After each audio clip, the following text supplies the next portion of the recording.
Friends, let's start the meditation with divine guidance from Brahma Shri Pitama Patriji, Mahavatar Babaji, Ramta Master, and pranams to all the masters who are gathered here across time and space, from all the dimensions, from past, present, and future, in the very now moment. I welcome you all to this Divine Design Swadhyay. Let's start with the meditation.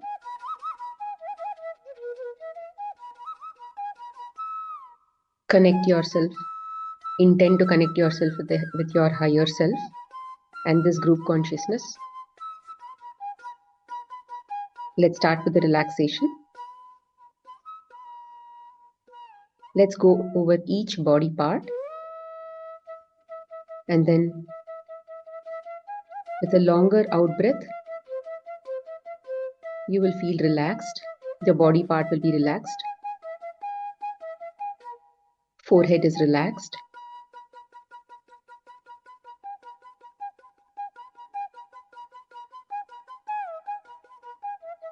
Shoulders are relaxed. Neck is relaxed. Hands are relaxed. Upper back and lower back is completely relaxed.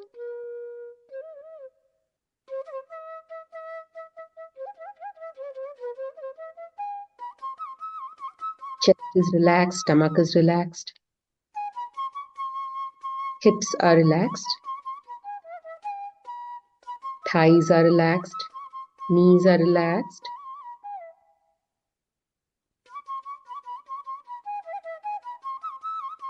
Both the calf muscles are completely relaxed.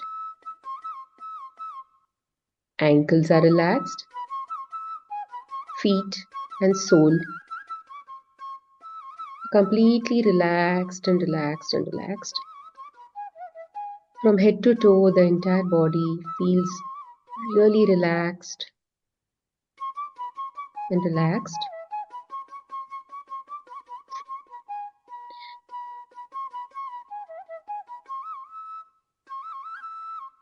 My forehead is relaxed. Neck is relaxed.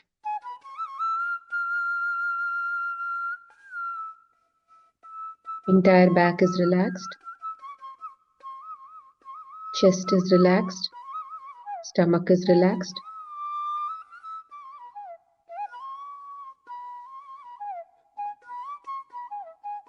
Hips are relaxed.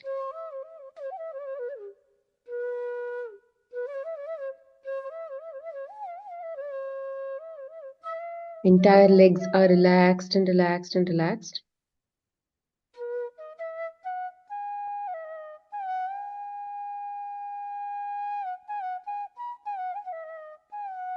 My whole body is fully relaxed and relaxed and relaxed.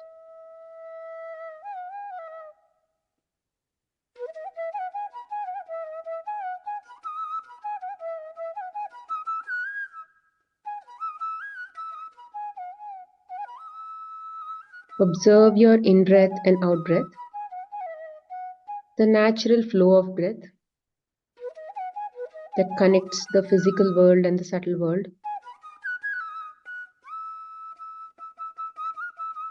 Let's hold the hands of breath and then just walk over to the subtle and rediscover ourselves.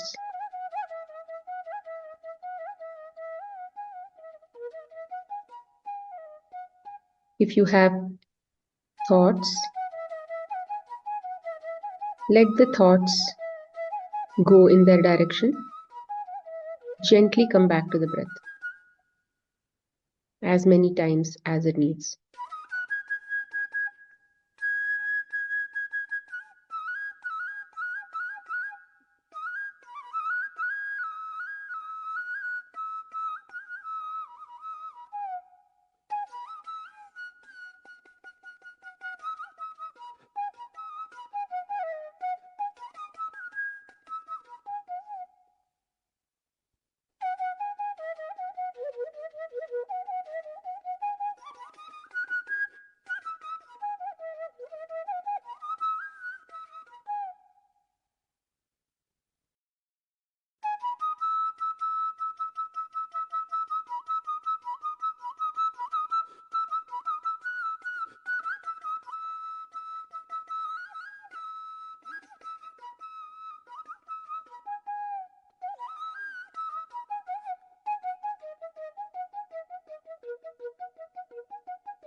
Masters, slowly come back to your awareness.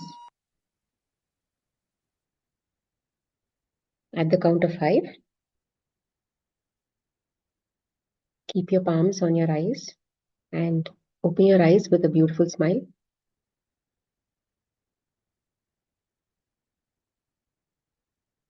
Welcome, friends. Welcome to day 32 of Divine Design. We've already finished 1 month and 2 more days, right? And we are in chapter 15 now. I can't believe we've actually come to chapter 15 of Divine Design already.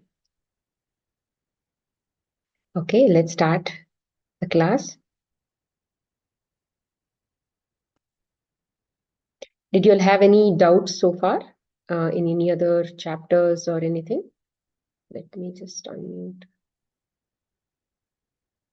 Did you have any doubts so far in any of the chapters?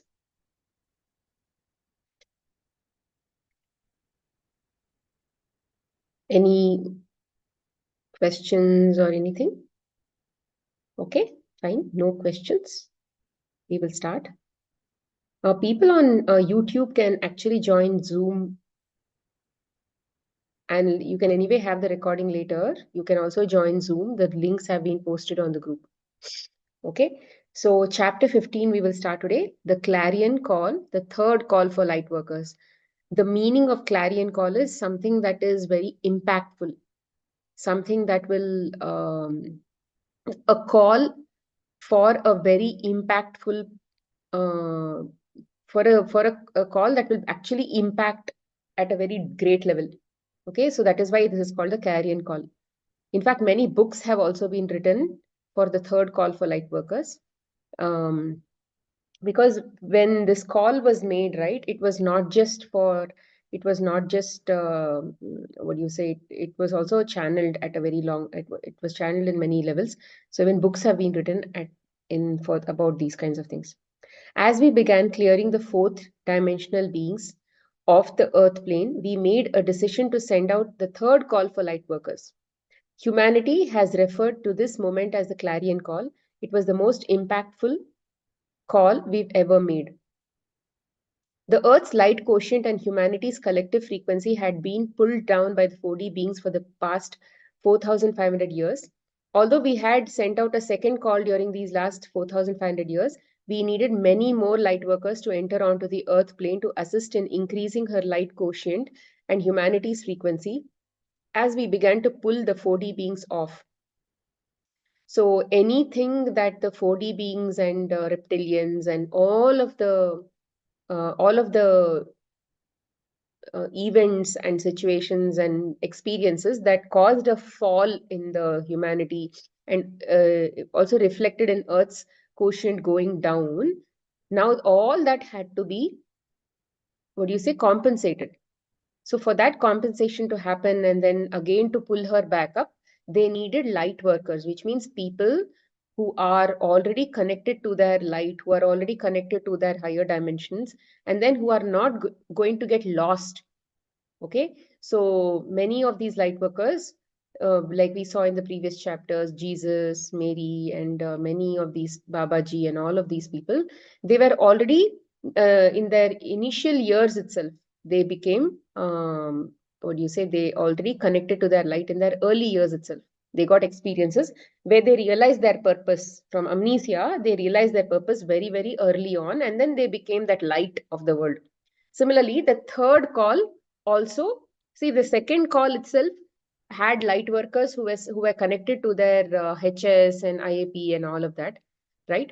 The third call, in this third call also, there were many people who came here who were also connected to their HS and IAP, right? So, and their presence, okay, it's just more about their presence. Many people, of course, participated in this equation of communicating with humans and all that, but there were many of these light workers who did not participate in interactions, but their very presence itself ensured that the Earth's frequency was basically getting risen up.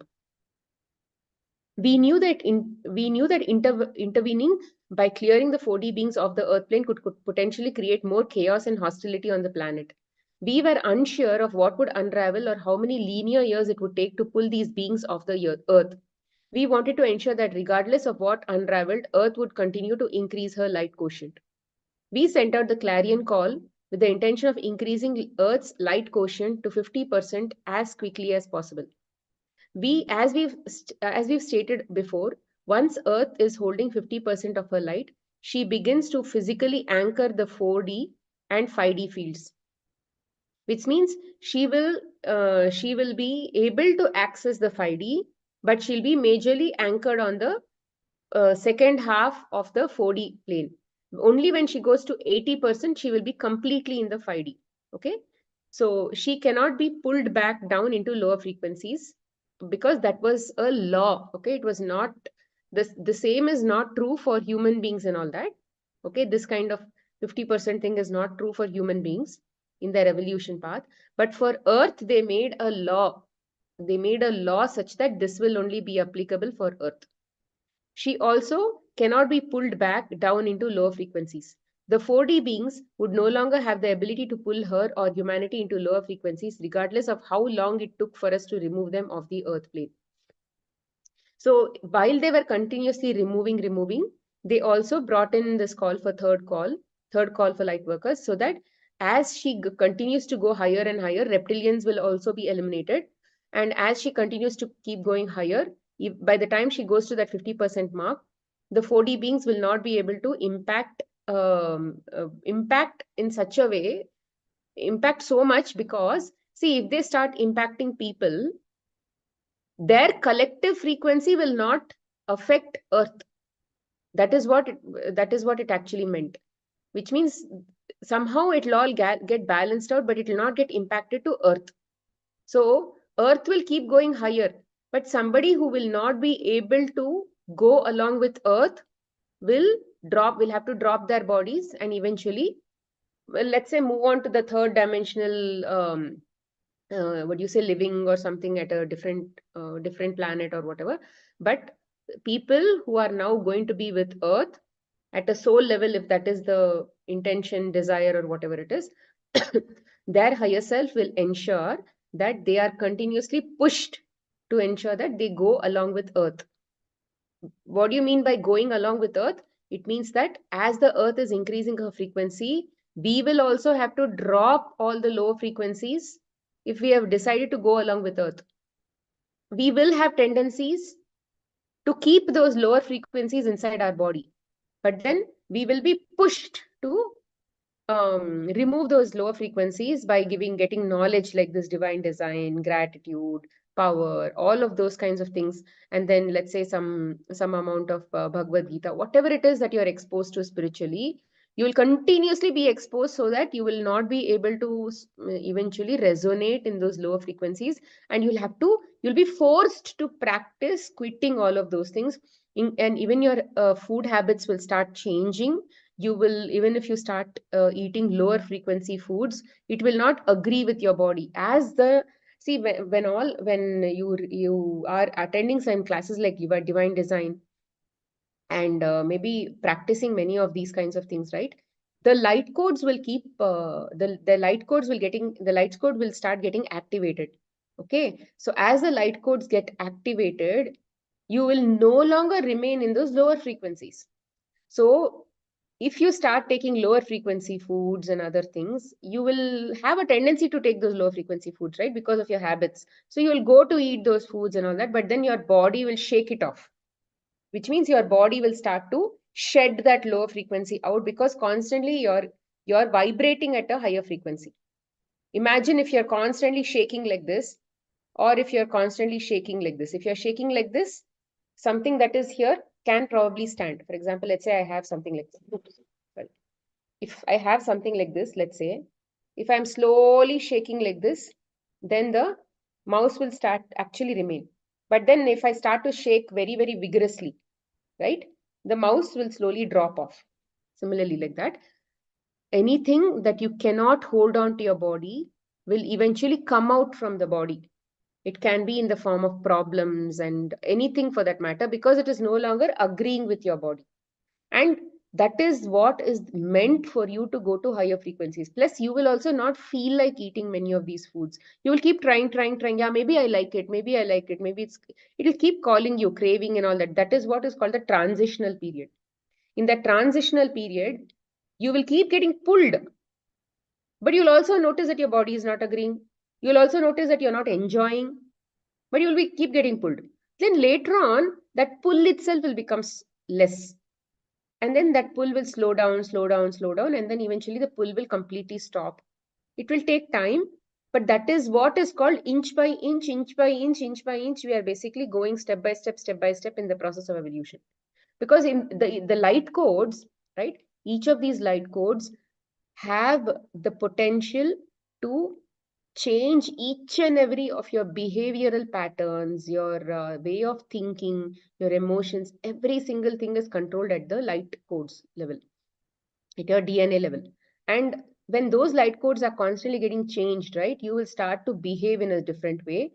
But your mind will not be completely aligned with that, right? So your conscious mind has to agree with those patterns that are constantly coming from inside the body. So it'll all have to align, and then slowly they'll align like this.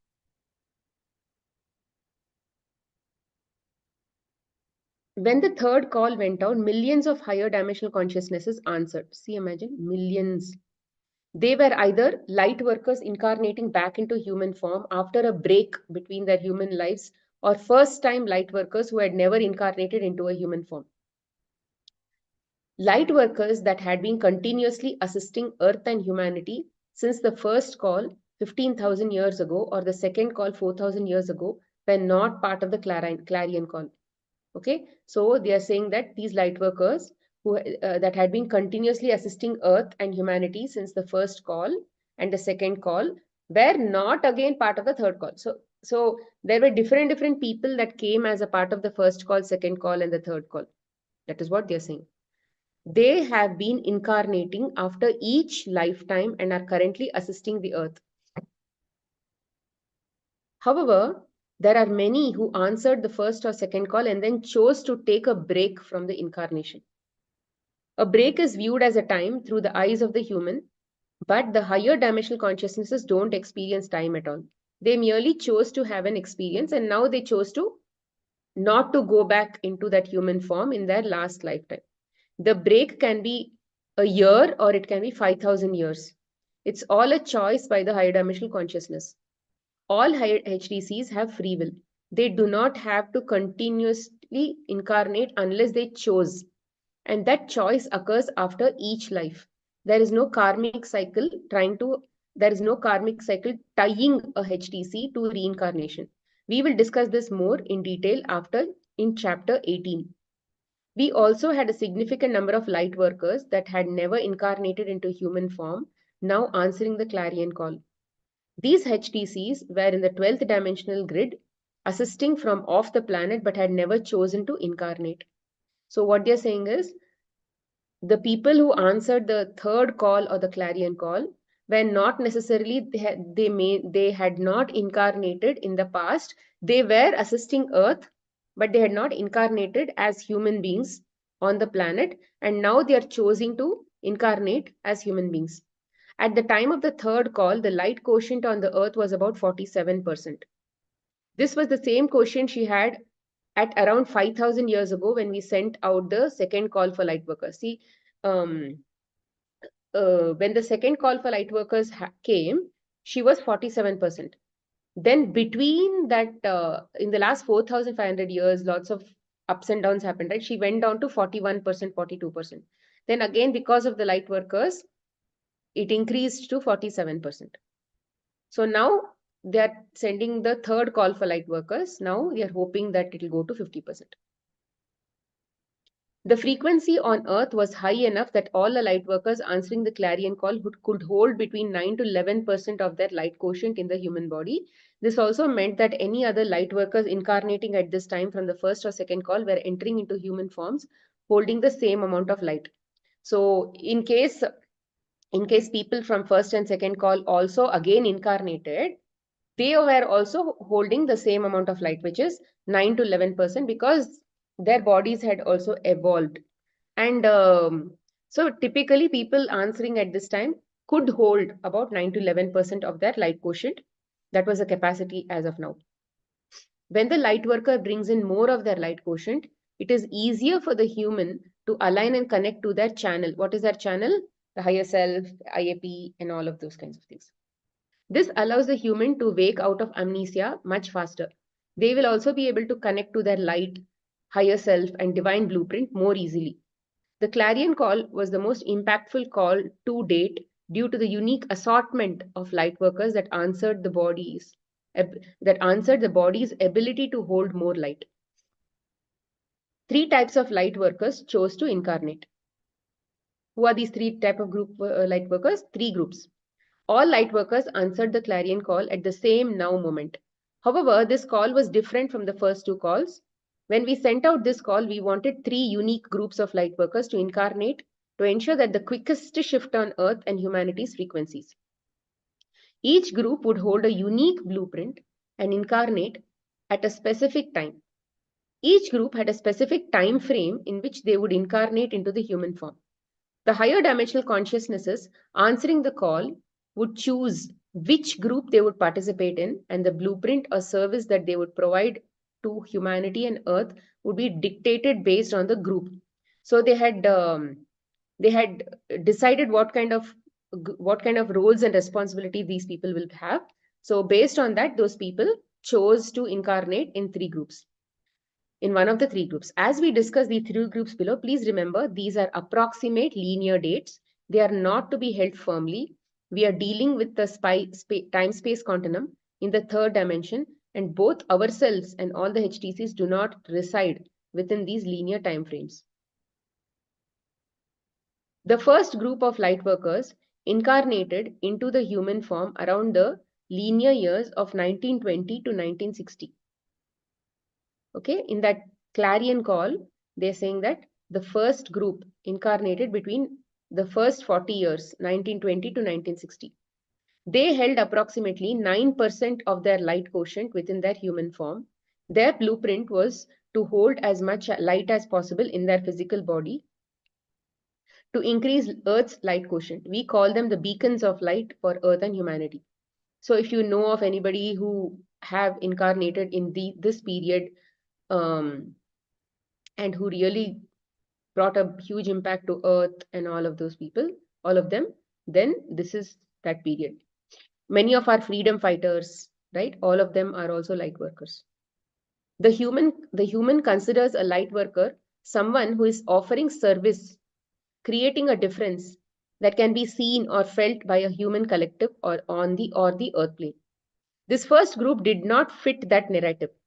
They were on the earth plane courageously holding the light and impacting humanity through that light every single day. Their blueprint wasn't contingent on a specific career they held or how they lived their life or whether they were conscious of their purpose. Their bodies were doing this work for them. So basically what they're saying is that this first group of light workers were majorly just being by themselves. They didn't hold, it was not very significant, they didn't hold a significant career or a purpose, or they were not even seen in the day-to-day life as being very impactful or something. But their body itself was holding a lot of light and it was anchoring a lot of light. So because of that, they contributed towards the earth. These light workers often created conventional lives. They held careers that many, including themselves, would not consider spiritual. For instance, they worked at grocery stores, banks, restaurants, schools, governmental agencies, healthcare industries, financial institutions, and more. So, see, many of these people are not spiritual at all, right? So, but then their presence itself creates a whole lot of impact. And what we think that only when people do meditations, when people doing puja, this, that, whatever, then only they are spiritual. But these people who are generally leading normal lives also have actually contributed as light workers. This created much frustration and doubt if whether these light workers will, when these light workers woke up. They looked around at their life and questioned why they weren't making an impact, why they weren't fulfilling their purpose, what they forgot. What they forgot was that they chose to serve within this first group. So basically what they're saying is this first group of people sort of were not very happy with their life. Basically, they were trying to again see, they were trying to fulfill a bigger purpose, but then they forgot that they had chosen the first group where they didn't have to, they just had to be who they are, but they don't have to really do some big work or something like that. What they forgot was that they chose to serve within this first group, the beacons of light. They chose to allow their bodies to anchor higher frequencies of light for the sole purpose of increasing light's quotient and humanity's frequency. The act alone was extremely significant, yet it was hard to see the impact their role had on humanity and on Earth. The first group's blueprint was so significant that not only did it increase Earth's light quotient and the humans' collective frequency quickly, but it allowed the other two groups within the clarion call to successfully activate and fulfill their blueprints with much more ease. So, although those people really did not feel their impact was very huge on Earth, it actually created a huge impact, and it also helped create a foundation for the other two groups which followed after them. The first group was and is still imperative to Earth's and humanity's current evolution in consciousness. They were and are the beacons of light. So, second group is called soldiers. The second group incarnated between the years 1960 and 1990. Just like the first group, they are holding around 9% of light quotient in their physical form. They hold blueprints that were designed to assist humanity and Earth in their physical evolution that would begin around 1987. We will discuss the physical evolution in chapter 15. We call the second group the soldiers. We use this term to reflect the power and focus these light workers had on Earth plane. It is not meant to reflect war or any variation of war. Many light workers in this group knew early on they had a purpose on the Earth. They just weren't sure what it was yet. If the light worker does not awaken on their own, they will experience an external awakening that will jolt them into remembrance of who they are within the human form. The first group of light workers could remain unconscious and still do their work. Most light workers within the second group are designed to wake up. They need to be conscious of their blueprint to fulfill it. See, for me, after I read this divine design, right, I somehow felt that even I was a light worker, because until 2012, I was sort of asleep only, if you ask me, and I was generally in my own life, and I was not spiritual. I was nothing actually. Then between 10 and 12, I had some life transforming issues and problems in my life, and I was nearly dying.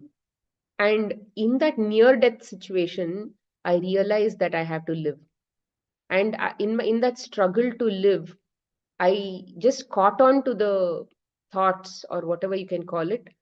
Rather, I let go of all my belief systems that did not serve me until that time. Whatever belief systems I had at that time, I did not serve me because I was dying. And that near death situations, about two near death situations, literally shook me. And I just accepted anything that would come to me. I was like a blank slate at that time. And only at that time, some really opposite kind of experiences came in my life. And from then onwards, my life has completely transformed. So it was like I was also woken up from a jolt, like an electric shock. Like that, I was also woken up. And since then, of course, my journey has been majorly on this healing path and those kinds of things.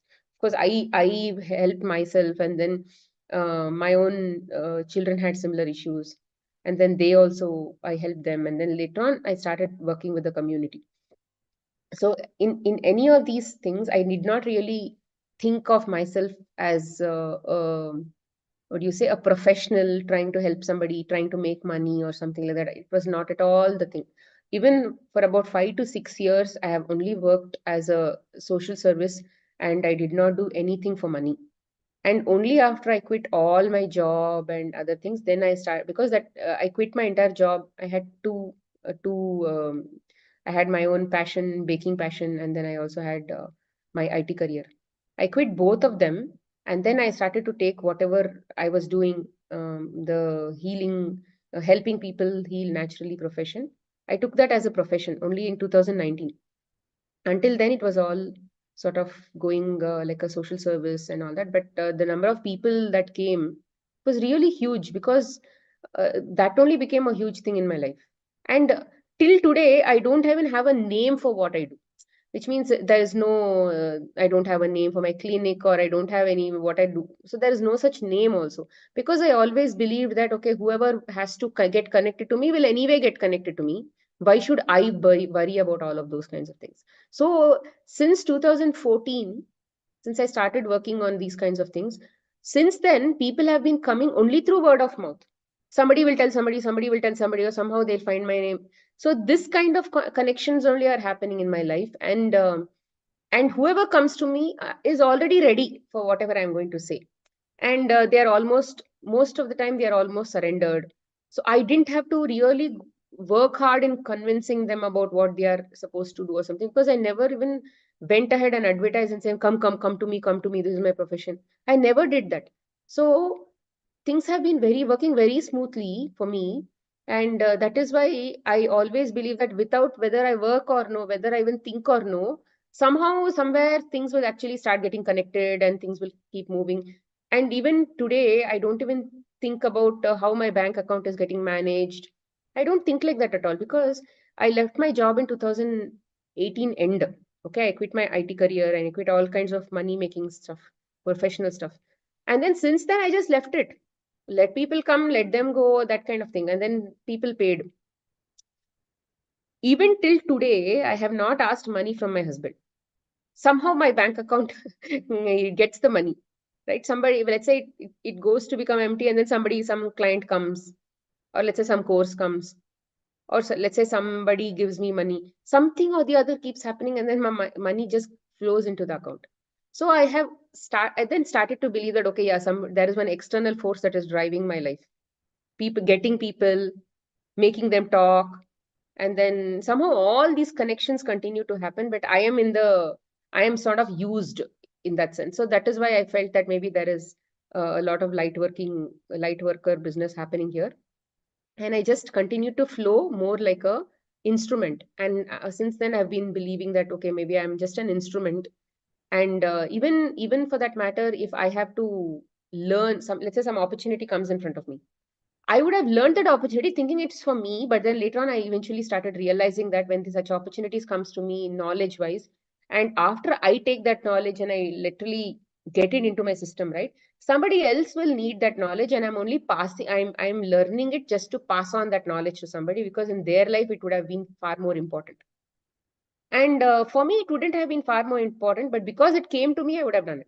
So there are lots such synchronicities that have been happening in my life for many, many years now. And that's why, especially after reading this book, I felt that maybe even I was one of that person who chose to come here as a light worker.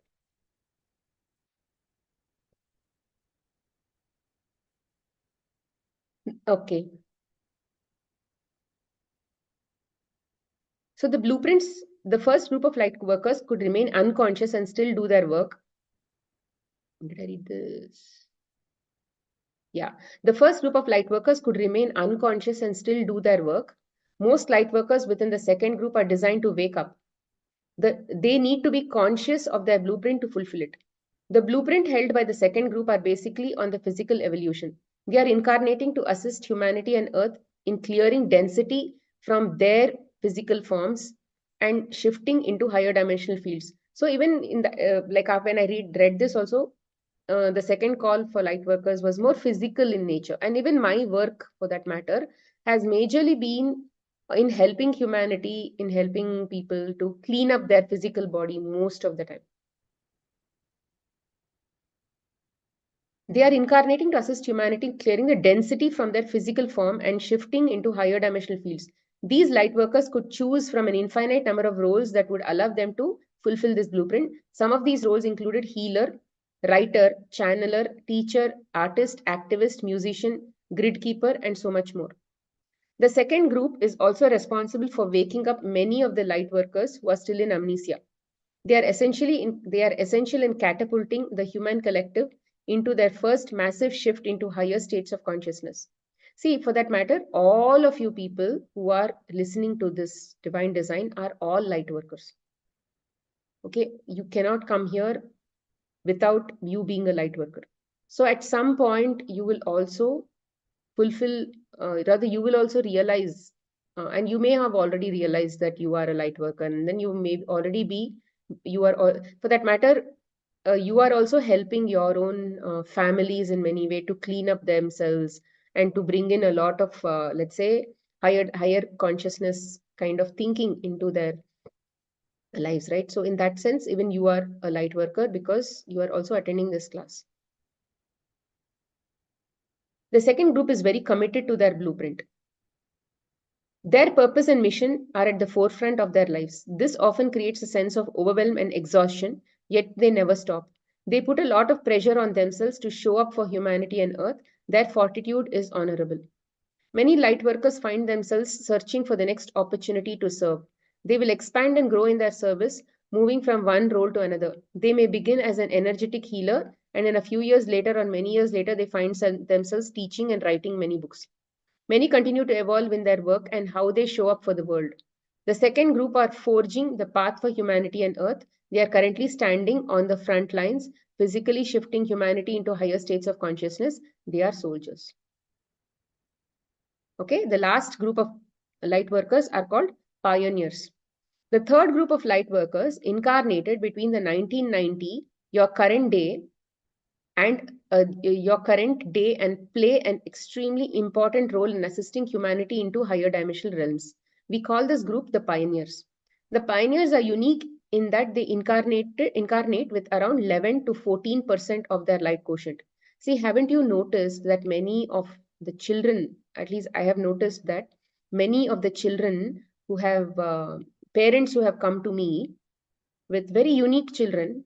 And I had already started noticing this pattern that these children were already designed to eat higher light foods, for example, fruits, vegetables, those kinds of things. They were already resisting animal foods, which means they were designed to be vegans.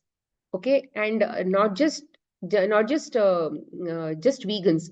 Many of these people have children are designed to be like high raw vegans.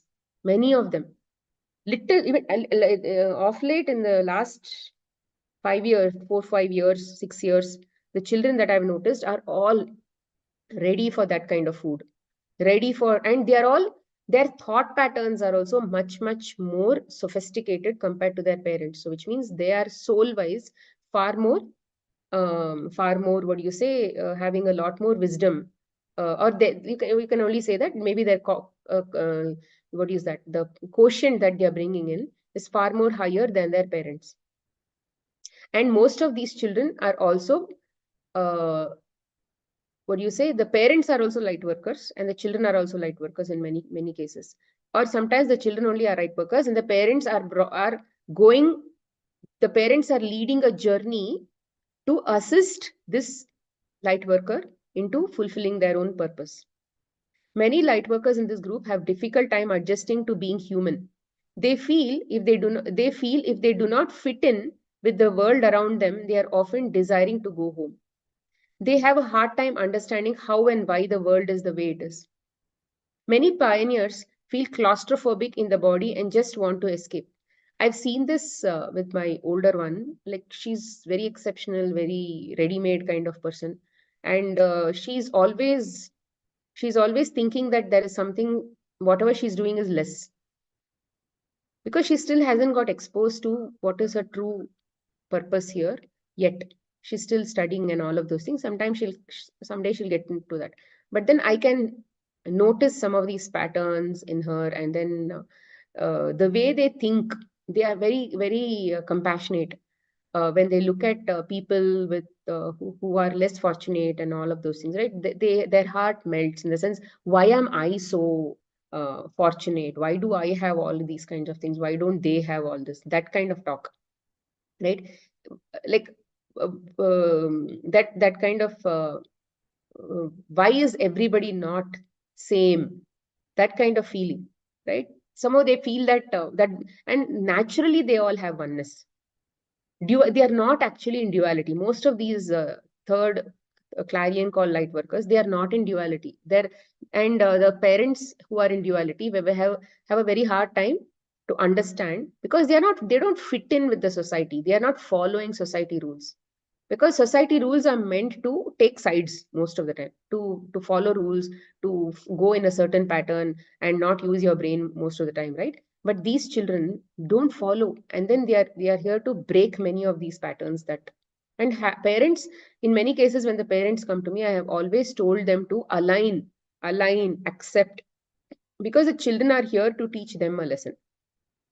And when they align and they allow that, without interfering and all those things, it basically improves their life also. And many parents who have basically aligned like that have become very calm, very peaceful, and they have faced very very hard situations with those children, whether it is a physical issue or whether it's a mental issue, emotional issue, or something. They've actually gone really far in many cases. Humanity may see the pioneer light workers as disconnected, confused, disassociative, or unable to adapt to the world around them. There are many labels that have been used to define and understand these powerful and courageous light workers, including attention deficit disorder, attention deficit hyperactive disorder, that is ADHD, bipolar, schizophrenia, autistic, Asperger's syndrome, and then others. So there are, of course, many of these challenges that the children have been having, special children, because most of these children are bringing in so much of light that their heart, or their what do you say, their inner call is mostly towards the channel. And there the um, in this amnesia state, naturally they don't feel connected also to this kind of a social setup. So what happens is, they when they come in with a blueprint of being a ADD or autistic and all those things, those children are majorly not connected so much with ego, not so much connected with the way society is, not so much carried away in duality and all that, because they chose to remain like that. If they chose to remain like that, then it means that they will not be participating in this confusion at all, in this whole system of Maya, dualitic Maya. They are connected to the high consciousness. Their physical body is already anchoring higher light, but they already have a contract with other light workers, or typically other light workers, who are now holding that space for them, taking care of them at a very dedicated level. Okay, so many of these parents are also light workers, but then many times what happens, parents are not aligned at a physical level. They are also very stressed out and all those things. In many cases, if they are led to people like us who understand some of these kind of things, in many cases I have helped the parents align, and then they have found that life to be like going on like comfortably after that. But then if there are parents who have not aligned, then most of the time what happens, the children are not so much suffering because they are not anywhere disconnected, but the parents are suffering majorly because their karmas have to get burned, right? That suffering karma and pain and fear and all of those things have to get burned, so through service and or whatever. So in many cases that is also happening. So these children, in many cases when they come into the families, they also come to clean the parents. So it means that while working with the children itself, the parents are burning a lot of karma. The density is reducing. So it is meant to be that way, because that is what is their plan. There are also millions of human beings holding these labels that do not belong to the third group of light workers. However, these labels are common among pioneers. They are holding so much more light than the rest of the humanity that they experience reality very differently. The key is to remember that there is nothing wrong with them. They merely incarnated with a higher percentage of light quotient than most of the humanity. When you've seen some people who are literally very different, and then totally go-getter kind of approach, and then what you would typically fear, they would just go out there very easily and just bring in a lot of people, connect them to certain messages and all of those things. Many of these children are like that. The pioneer is designed to do their work in the higher dimensional field. They are on the earth plane to walk humanity into the fourth and fifth dimensional field with ease and grace. They hold within them the ability, knowledge, and technology that will show the way into the next two dimensional fields, which is the fourth and the fifth dimensional field. Pioneers that have everything within them without ever needing to learn anything.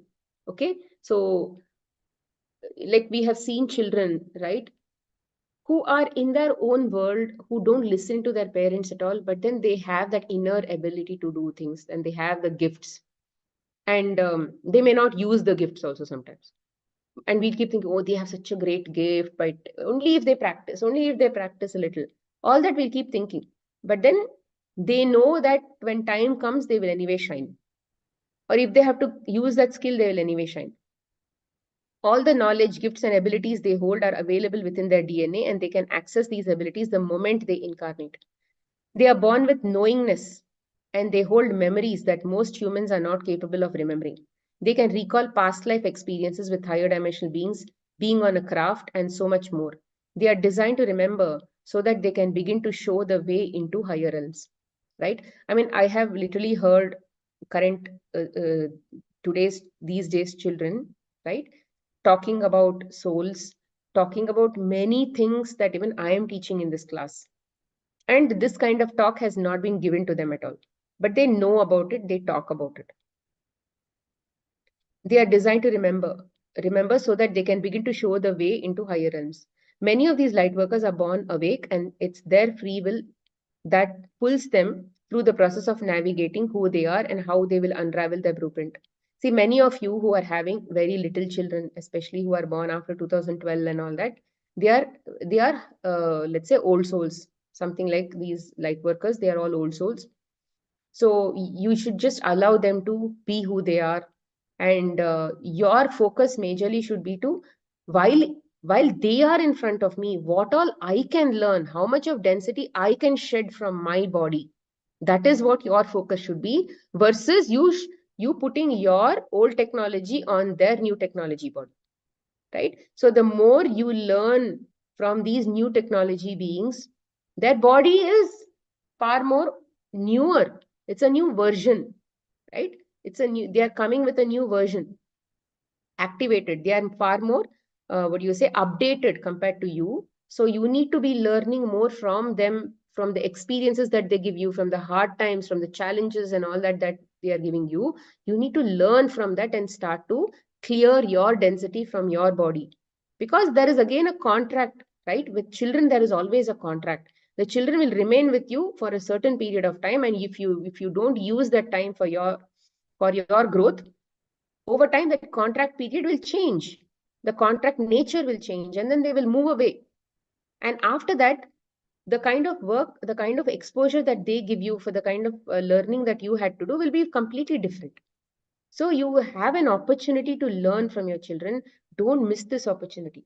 Don't give them a very hard time. Don't force them. I know habits are there, because we have been raised by people who are from the older generation, and then where there were lots of rules, regulations, belief systems, all of those things. For example, when you today's children, you may talk about, in our generation, we would, let's say we would look at sleeveless. Let's say if we wear a sleeveless or something, we would we would be very shy to even lift our underarms like this, because people would see, right? But then today's children are not like that.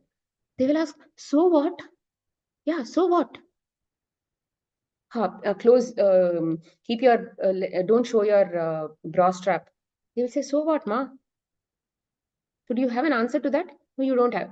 These are these current generation kids.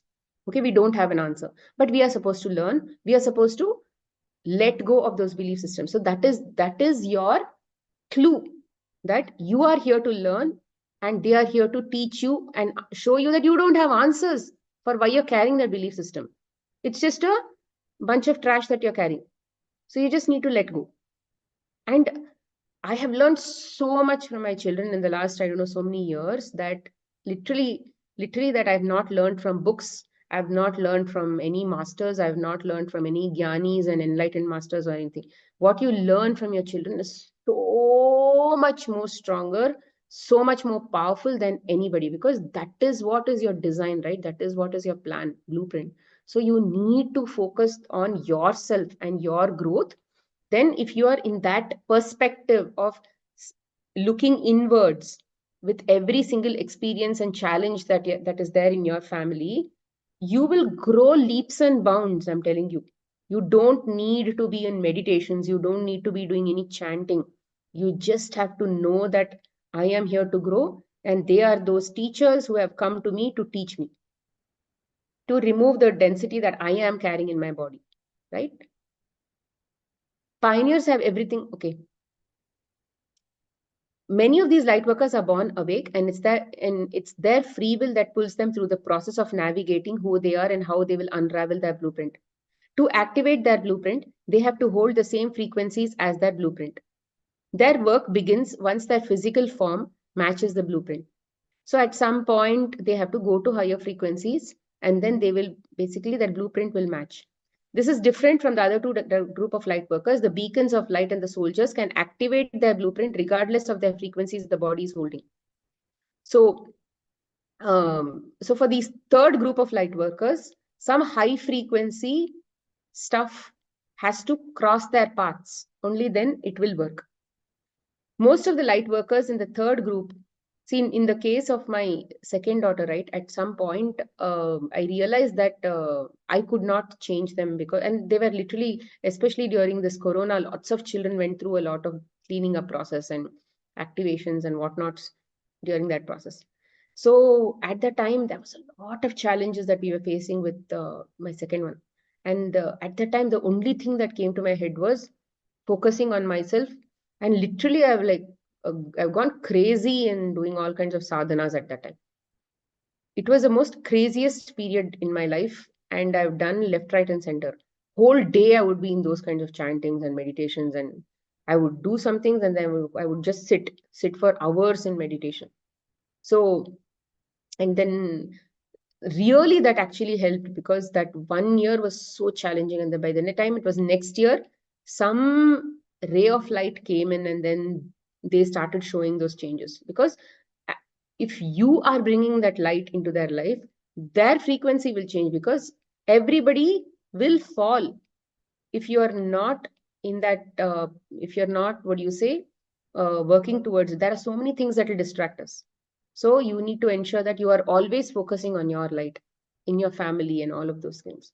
And over a period of time, what we realized is, she saw the greatest fall in her life. She saw the worst in her life, literally the worst.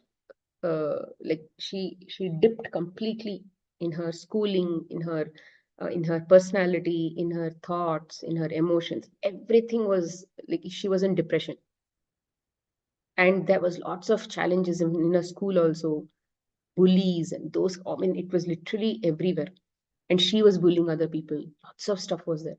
And then later on, after that shift, literally she has come out like a flower, like they say, right, like a what is that called?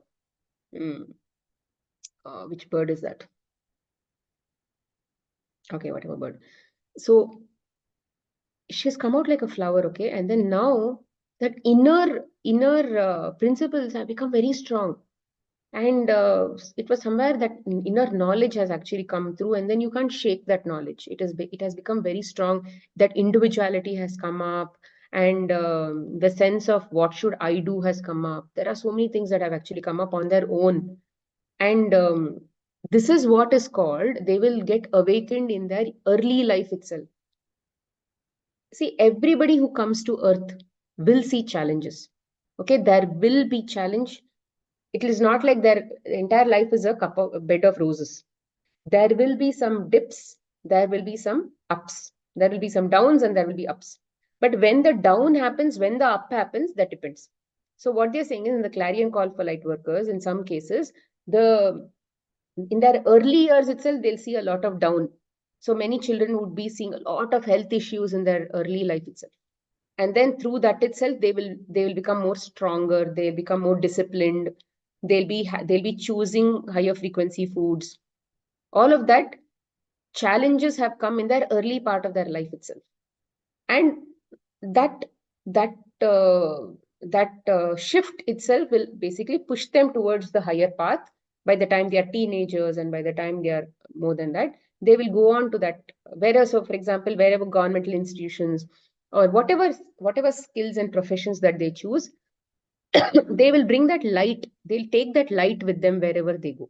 That is the whole thing. It's not about their when everybody doesn't have to be spiritual, everybody doesn't have to spread meditation, everybody doesn't have to do that, but their body will start to hold that light, and then they will create a more oneness kind of impact in wherever profession they are, because every single aspect of life, every single aspect of the society has to grow up to be that oneness.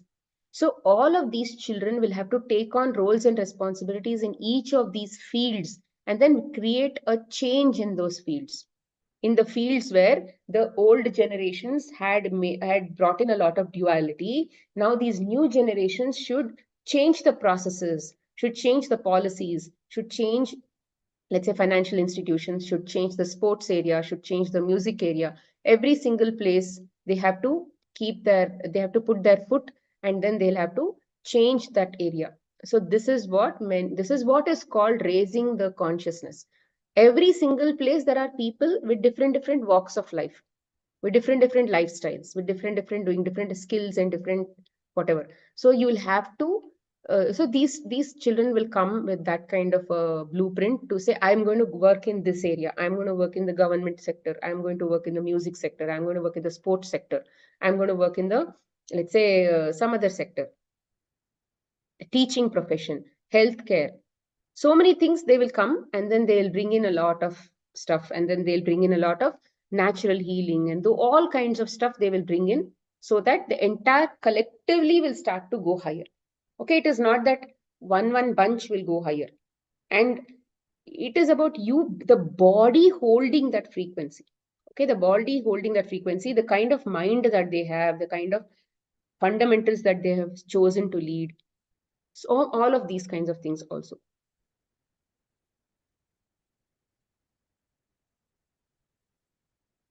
Where was I? Once these light workers will experience a spontaneous um, that matching part. Okay, often these light workers will experience a spontaneous awakening. Their bodies are pushed or jolted into higher frequencies to match the blueprint, and the body may not be completely ready. The higher self is ready. The human ego is ready, but the physical body has not yet been made able to hold these higher frequencies. The higher self creates an event that catalyzes the awakening. It will shift the human body into higher frequencies, activating the blueprint and awakening the human into their purpose. This can happen through a tragic event, a trauma, a Kundalini awakening, a walk in, or drug induced experience, or another significant occurrence. Once the event happens, the light worker almost instantaneously recognizes their innate gifts and abilities. See, they have to go through a fall in their life. So in many cases, when parents have come and told me my son, my daughter is literally going through a worst situation in their life, I tell them, you work on yourself. You work on bringing the light in your own self, and let that child go through that, because that event is necessary as a part of that life. That fall is very much necessary, because you giving gyan to them and telling them, do this, do that, oh, study this, that, whatever, will never get into their head, because the DNA has to get awakened. That light codes have to get awakened. Can you do that for them? You can't do that for them. So what will they do? They have to go through those experiences for those light codes to get activated, because they have now that blueprint, and that blueprint, all that has to work, no? So you can't do that. So you need to allow them to go through those lower shifts, and only then it will work. And in fact, many children who are going through drug issues and all that, what I tell them is, I ask the parents to work on themselves. The more parents work on themselves and just let that be. What we think is, when some worst situations are happening in our children's life, we think that forever they will disappear forever, they will be like gone forever. That we have this extrapolation kind of mind. Today, if something is happening, we'll think that forever only that is going to happen. So that has to stop. You have to come back to that now moment and say, okay, today I am going to work on myself. Today, I'm going to work on myself. Tomorrow also, I'm going to work on myself. Day after tomorrow also, I'm going to work on myself. And all through that, it may take months. It may sometimes even take 2 to 3 to 5 years for children to see that change in their life. It is perfectly okay if they are failing in subjects. It's perfectly okay if they are not doing well in their subjects. It's perfectly okay because I have seen children, I have seen people who have not done anything in their life in schooling have literally been company owners at some point when they woke up. Because there is potential in children and they will wake up. When they have to wake up, they will wake up. Okay. So, but you have this restless mind, right? That you need to work on. That drop the attachment from children. Don't get attached to children. Be detached. Be detached means allow them also to go through whatever that HTC has come for.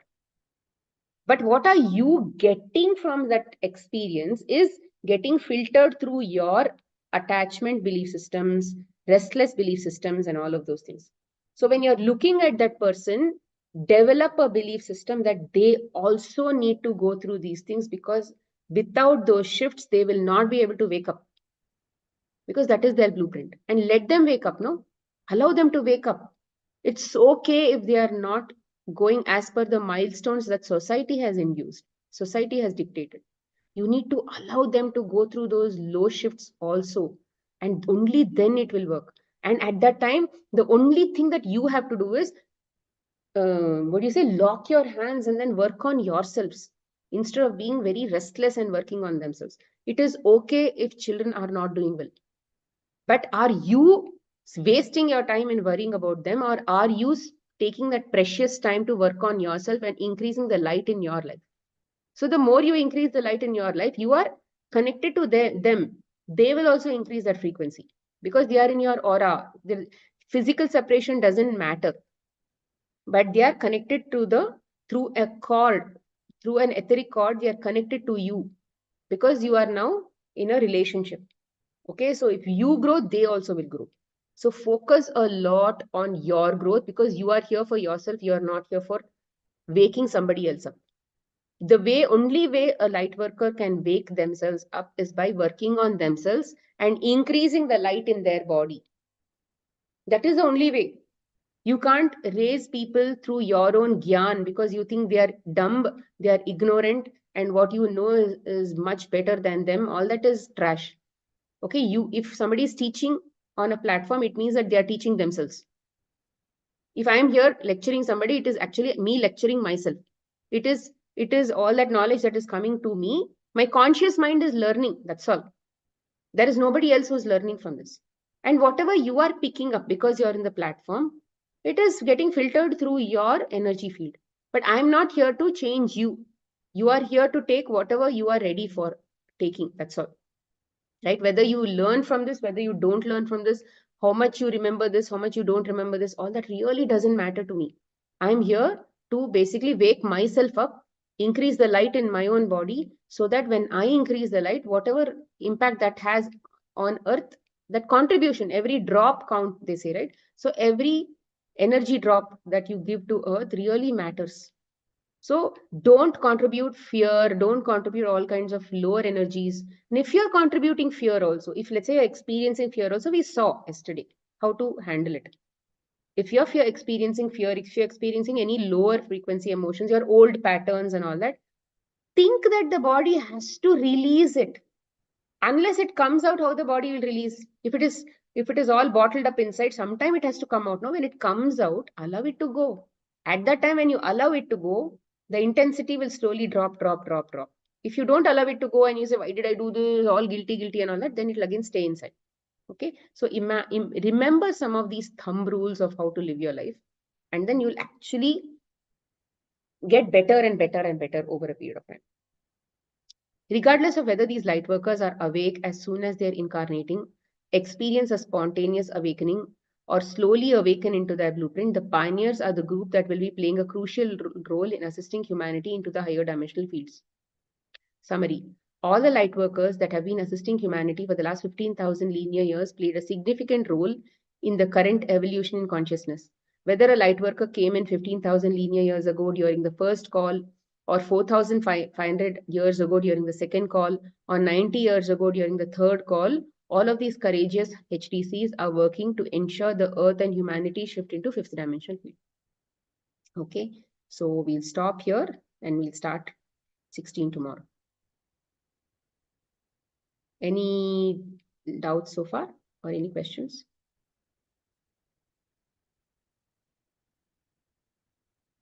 You can unmute yourself. Yeah, Sangeeta?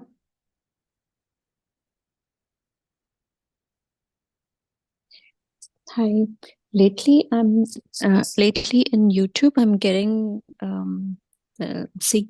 looking at some videos about the event, and they say that the shift, the Earth shift, and the all that. shift, yeah, and they say that shift is supposed to be in 2025, and then there'll be 2 years to get used to the shift or the settling down period.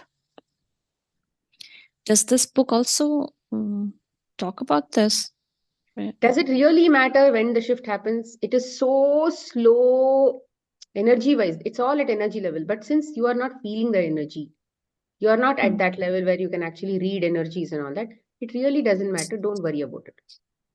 But what you can think about is every single moment, be aware, you know what to do, you know how to keep focus on yourself, keep improving yourself, keep working on yourself. Have those thumb rules and just keep going. Because see, so many things have happened in the last so many years. Have you even been awakened to that? Have you even understood any of these kinds of things were really happening? In future also it will be like that only. Of course, YouTube videos, everything is more like a media. They keep telling all these things. But then unless you are in that level where you can actually understand these shifts, okay, let's say you're meditating and then you know that, oh yeah, I'm responsible for opening this portal. Okay, I need to bring in people to open this portal because in March, this has to happen. Are you in that level of work? If you're not in that level of work, you really don't have to think like that, in my opinion. But since we are approaching that stage, maybe it's a good time to prepare in the way, do meditations and other things. Yeah, that's what I'm saying. What are you going to do? The same thing, right? Not anything more. See, let's say you have 24 hours. Now, just because it's in 2025, are you ready to, let's say, now do meditation for 6 hours?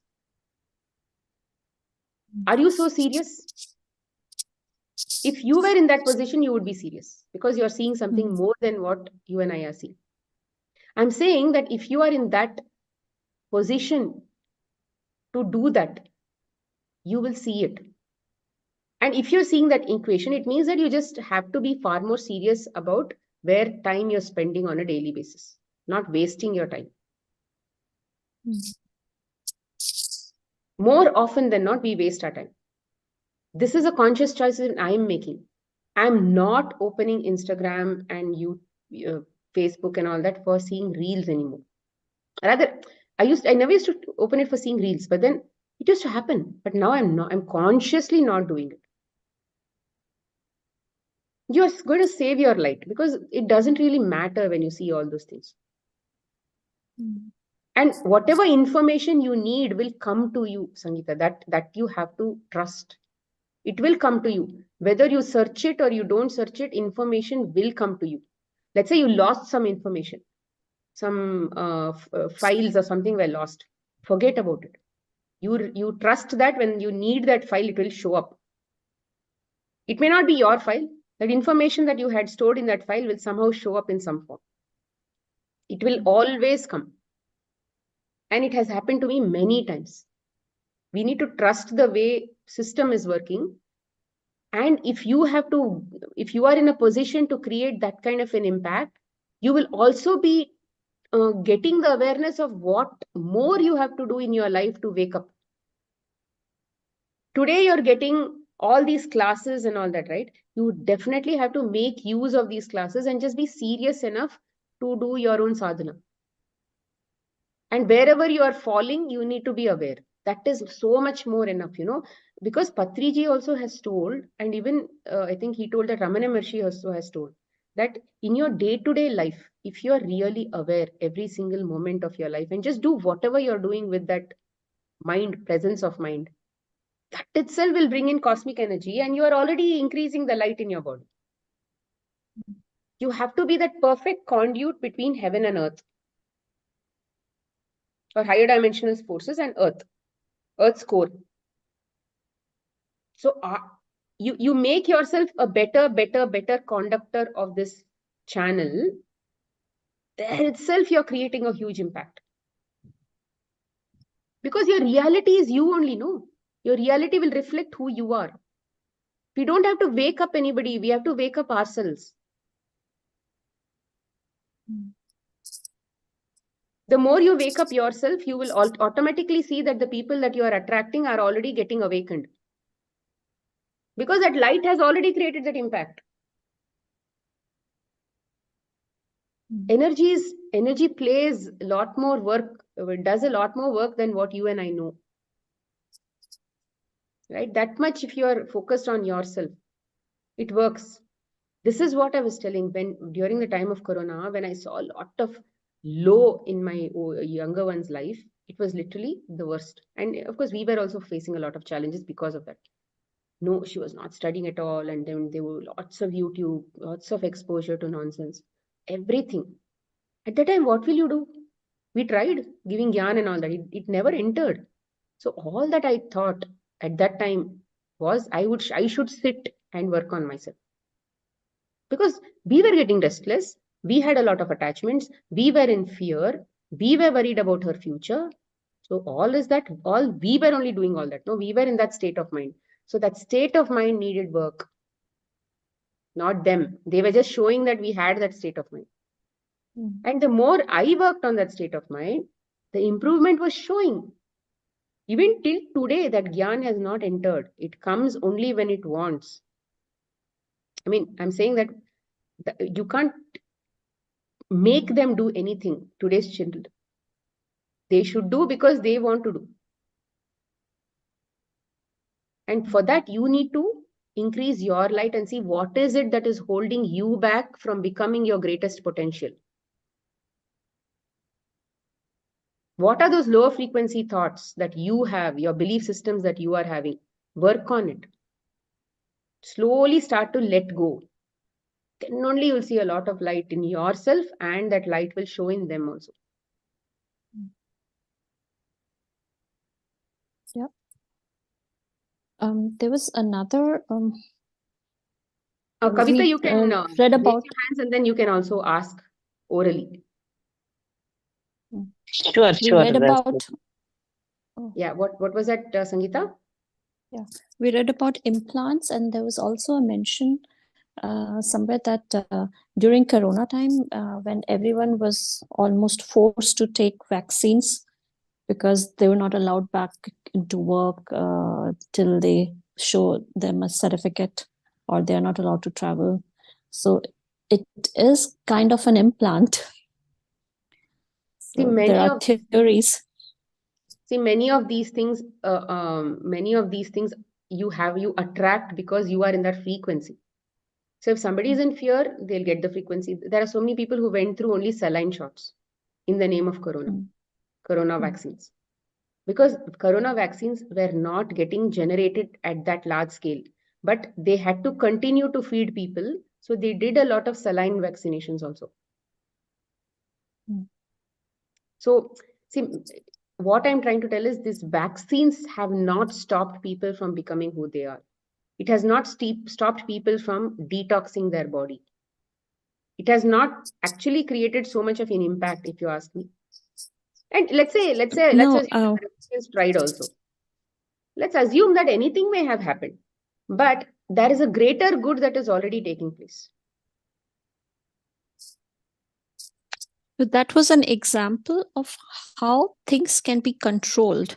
If someone really wants to implant on a large scale, then creating a situation such as Corona was a very good example. See, Corona was not created by human beings. It did not come from China or anything. It was created at a much, much higher level. It was created by the cosmic government. It was created by the GFOL and all of those people. Mm. It was created at a much higher level. It was created at an earth level by these governments, by these higher cosmic governments, because they wanted to reduce the density of earth at a larger scale. And of course, in between, if somebody saw an opportunity for vaccines or something like that, it did not eventually matter. But then I'm just saying that people detoxed anyway. People who died, it was in their plan to die and leave the earth at that time. They died. Died in the sense they left their body and they moved on. Because earth was going at a higher frequency and they didn't want to go through that higher frequency shift.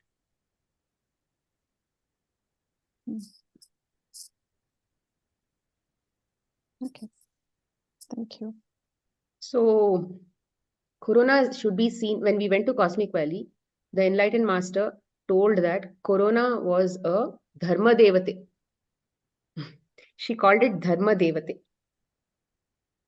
Dharma Devate means it was basically coming to awaken people towards their dharma or towards their true path.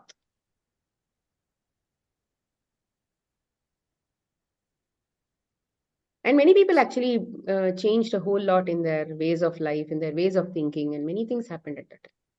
Actually, for me also, that time was the time I got inclined into spirituality and reopened some of the books. For me, I came into Bhagavad Gita and PSSM in 2020.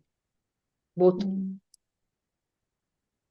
I also reopened Bhagavad Gita in 2020. But PSSM, I was introduced quite late. Yeah, Kavita, you had a question. Thank you. First and foremost, thank you. Thank you so much, Smita.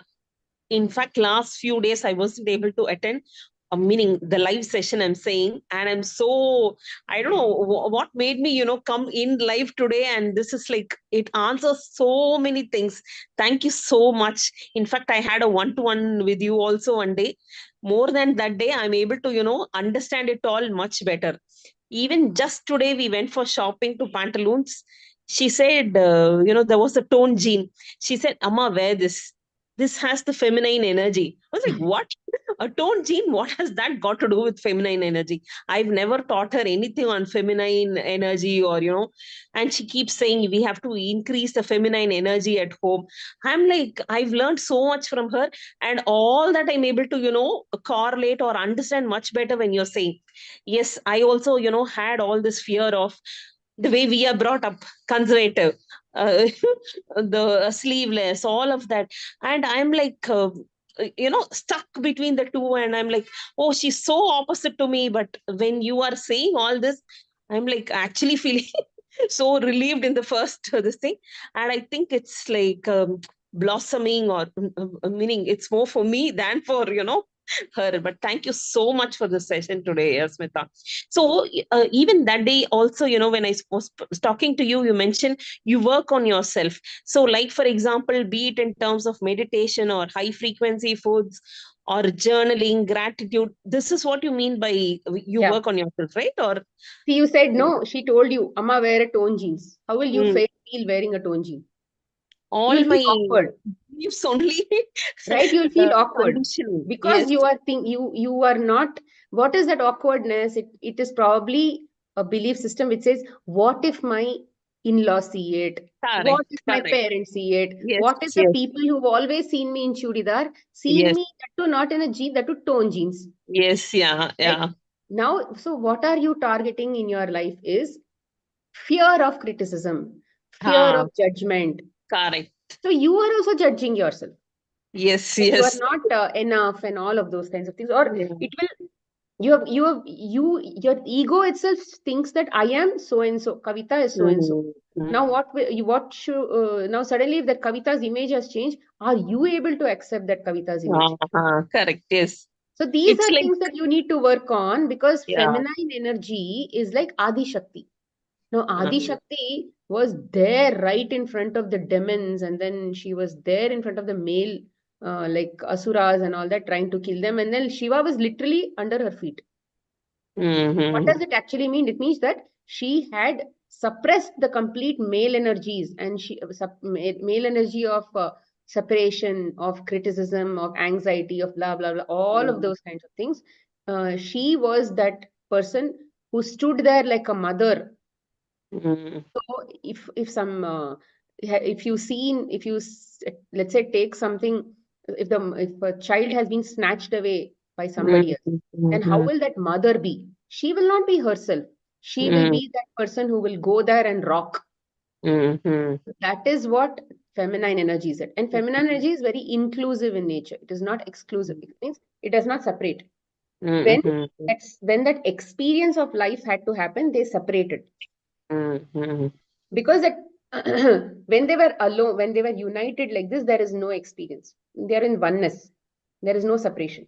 Because we also learned that from 8th dimension onwards, there is no separation. All that we learned, right? So there is no feminine, there is no masculine.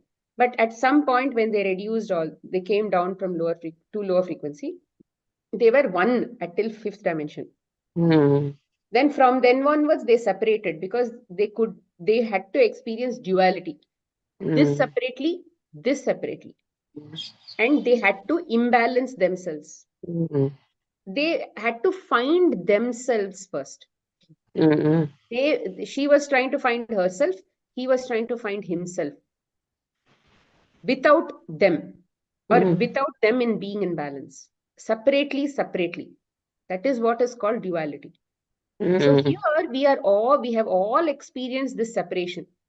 Now, feminine energy should be more, or should come back to unite them together. That is what is called unity. That is what is called compassion. That is what is called oneness. All of those things feminine does. She's a creation. Creation comes from the feminine aspect. That is why we'll become females to experience femininity, feminine aspects, feminine energies. We will be males to experience more masculine, but we have to take the role of a feminine to experience. But then many in the thing, patriarchy was far more, male dominance was far more. That is why we were still having those characteristics, and we have all these fear of judgment, all of those things. As a female, you have you seen this in a male or something? To some extent they have, but not so much, because now the male dominance is more in their thing. But now you need to work on yourself and be the true female. See, in my house also, when I got married into my family, they said clearly, no jeans. They said you can't wear pants and all that. And at that time I had accepted. I was feeling bad, but my father itself was conservative, okay? So by the time I came to Bangalore, I left my father's house and I came to Bangalore, few years, maybe 1 or 2 years. I was like, wow, pant. But in that 2 years, what suddenly you will wear pant? You're coming from a village setup and you're coming into a city setup. What suddenly you will wear pant? You don't even know how to wear a pant or something. So some loose pant or something, and some weird tops and all I used to wear. By the time I started to enjoy that itself, I came up into my in-laws' house. There also, again, there was a lot of restriction. And by the time my co-sister came, we had a lot of a generation gap. But she had that generation gap, right? So she came in and said, she started wearing. I learned from her and I started wearing. And I started to learn, I started to wear when my in-laws were not seen. And when they knew, even when I was wearing, they would not come in front of me. So something like that was happening. Then over a period of time, I started to wear irrespectively. So now this is what is you working on yourself. Whether they tell something or whether they don't tell something, you will keep doing that because you want to do it. And are you going fighting with them? No, you're not going and fighting. But are you saying don't shut up and don't talk anything? No, let them talk. But you are patient like Gandhi, Ahimsa. You should be like that. You should, if you want to do what you want to do, you should also be willing to hear what others have to say because they have right of speech. This is the exact statement my daughter told me. Amma, if you want to wear, just wear. So you need to first of all get used to the fact that you want to wear. See, you may not want to wear tone jeans right away. You may not enjoy it. But there are so many things that you want to enjoy, right? Maybe wearing sleeveless or something. Correct. Start Yeah. from there. And Mhm. eventually you will come to tone jeans. Because tone jeans may be here. You may probably still here. I'm just saying an example. So start first of all Yeah, thinking, what yeah, are you yeah. trying not to do? Mm. But that message is such that to say you still have a lot of such baggage within you. Work on that baggage. Correct. Yeah. Yeah. Now the parents, in-laws, even if they are not there with us also, that baggage is there inside the head. Yeah, Yeah. And that then needs to. it is very important. See, slowly doing this step by step. I also am able to go in front of my in-laws even without my tali chain. They have told where. For me, it's okay. It is just that feeling that is inside. So today I'm okay, and one day they stop telling. Relationship is still the same. Now it is still like it is very nice. Relationship is very nice. But they've stopped telling. Why? Because they know I am like rigid. I will not change. There are so many things in life they've decided not to change me anymore. Because I've continued to walk what I want to do by not doing any ahimsa in the process. They will keep telling, I will keep listening with patience. But I will still doing whatever I'll do, what I want to do. But yeah, at some point this happened in my life. And this shift and all happened because of my health only. And at some point I became like that. I became daring. Because I saw death. It did not matter to me. Anything did not matter to me anymore. But yeah, it's not like everything changed, but I've taken 10 to 11 years I've been on this path. 10 to 11, 12 years I've been on this path. Constantly work has been happening. But yeah, now the energies are very high compared to last 10, 12 years or whatever. So definitely shift will be faster. Sure. Thank you so much for sharing, Smita. Yeah. Any other questions? Thank you, Kavita. No more questions. Okay, fine. We can, I think, close the call. No, nothing on chat also. Nikhila, you wanted to say something?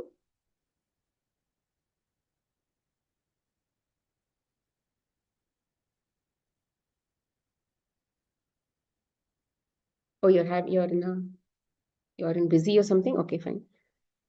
Oh, Nikhila is not there. Okay, she left, I think. Okay, thank you so much, friends. Smita, one small request, Smita. I'm coming to Bangalore this weekend. I don't know, whoever is, part of Bangalore in this group, it'll be really nice if you could all meet up maybe Saturday or I'm so. not there this weekend. Friday I'm not sure. evening. Okay. Not sure. I think I have some plans Friday, Saturday, Sunday. It's all Okay. Christmas Eve, no? So children are also free Okay. and all that. Sure. But we should all plan sometime, when it works for all of us. The Divine Design group. We'll meet. Whenever that Yeah. happens, it will automatically happen. Yes. Yeah. Sure. Okay, chalo. Thank you, everyone. Be blessed. Thanks to everybody who is participating in these sessions, online, offline, across time, space, dimensions. Thank you so much. Be blessed. Thank you. Thank you. Thank you to all the masters who are ensuring that these sessions goes on successfully. Thanks for your energy.